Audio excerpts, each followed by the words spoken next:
In this video I show you how to replace a defective bulb in our color puncture pens. To do this, unscrew the pen completely and then remove the O-ring from the socket.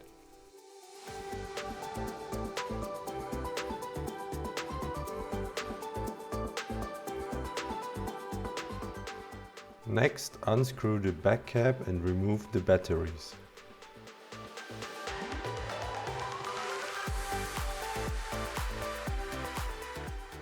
And finally, the bulb with the socket comes out of the pen. Now I can unscrew the bulb from the socket and replace it with the new one.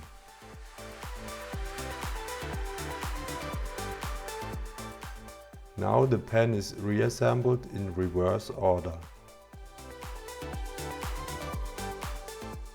First, the bulb with the socket goes into the pen. I have to make sure that the bulb is facing forwards. Then the batteries go into the pen with the positive pole facing forwards.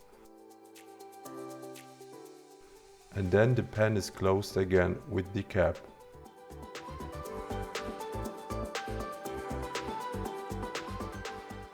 Next, the O-ring is fitted back over the socket and the pen can be screwed back together. You can do the same with our color surface pen.